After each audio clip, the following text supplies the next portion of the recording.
সবাইকে নমস্কার। আজকে মঞ্চে আছে যারা মান্যগণ্য সদস্যগণ আর উপস্থিত আছে আমাদের অধিকারীগণ। অ্যাকচুয়ালি আমি অনেক দিন আগে শুনেছি এই কলেজ হওয়ার কথা, কিন্তু এত তাড়াতাড়ি হয়ে গেছে জানতে পারলাম না।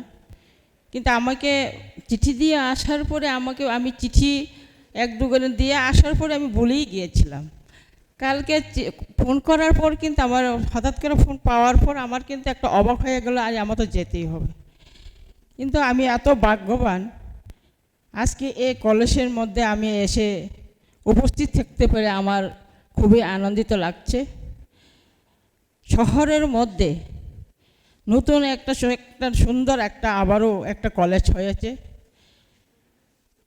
এই জেনে আমি আরও আনন্দিত হয়েছি। আমরা ত্রিপুরা রাজ্যের মধ্যে অনেকটি ছাত্রছাত্রীরা যারা ডাক্তার পড়তে চেয়েছে, অনেকে পারছে না পড়তে, কিন্তু অনেক ত্রিপুরা মানুষেরা অর্থ দিক দিয়ে পিছিয়ে থাকার কারণে অনেক মেয়েরা বা অনেক ছেলে মেয়েরা বাহিরে গিয়ে পড়তে পারছে না। কিন্তু আজ আমাদের ওই স্বপ্নটা পূরণ হতে যাচ্ছে। আমি অনুরোধ করে বলবো এখানে যারা আছে, আমরা যারা সেবা সঙ্গে যারা আমরা মহিলারা যুক্ত আছে, যারা মারা আছে, তাদেরকে বিশেষ করে বলবো যারা এখানে থেকে যারা এসে যারা শুনতে পেরেছে বা দেখতে পেরেছে, তাদের সবাইকে আলোচনা করা। এই একটা নতুন জায়গার মধ্যে একটা কলেজ হয়েছে, শান্তিনিকেতন ডাক্তার কলেজ, মেডিকেল কলেজ।